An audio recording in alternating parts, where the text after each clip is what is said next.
Dear students, we can just follow it up. This is the network that we have already calculated, and we have set forth this in the previous video, and we have already proved in the last video that V2 by V1 is equal to V3 by V4 because the gamma power minus 1 are all removed. So we have these blunt equations made equal, so that what I can do is I can just remove this V3 by V4, substitute there with the V2 by V1, so that the new network calculated is becoming like this.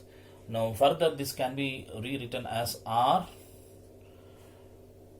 I can take a few things outside here. What are the common thing? R is common. Similarly, logarithmic value of V2 by V1 is also common, and what we have inside is T1 minus T2. So this is what is remaining at the network calculated equation. So this appears that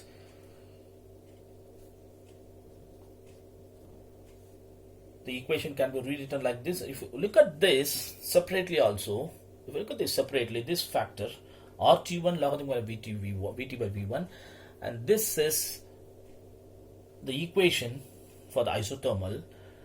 This is the equation for the isothermal where H1 amount of heat would have been absorbed.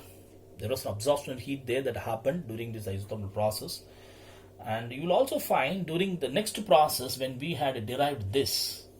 You can see RT2 logarithm by V2 by V1, and that is also another stage where there is a rejection of heat.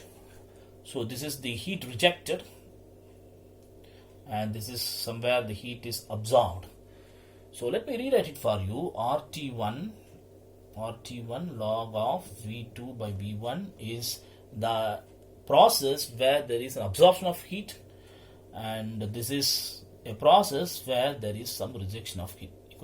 You would wonder how this is, where this is actually obtained. If you just look at that process, in that process we would see there is a rejection of heat, and that is also an isothermal process, right? When the piston is brought down, this I'll try to recollect the stage when we had equated, when we had derived this equation.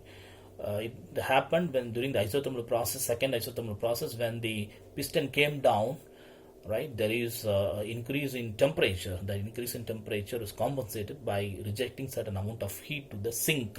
So what amount of heat that is rejected, if you calculate, or if you keep it as H2, and this happened in the first isothermal process when the piston was relaxed, right? The temperature is supposed to fall, but there is an amount of heat that is taken from the source such that T1 remained the same, right? So how that T1 would have remained the same? Some amount of heat is taken from the source such that T1 remained the same, and the amount of heat taken or absorbed is H1, right? And here, in order to keep the temperature at T2, some heat is rejected out. So that rejected heat is H2. So if you can think like this, then W shall be simply H1 minus H2.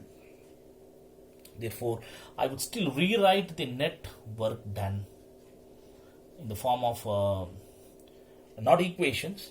I would simply write down like this: amount of heat absorbed,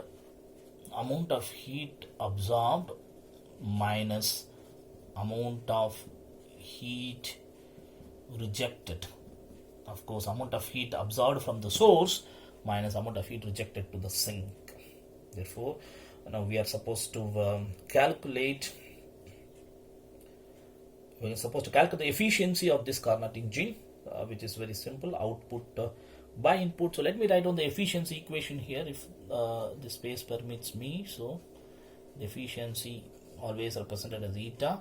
Efficiency is always output divided by input. Output divided by input.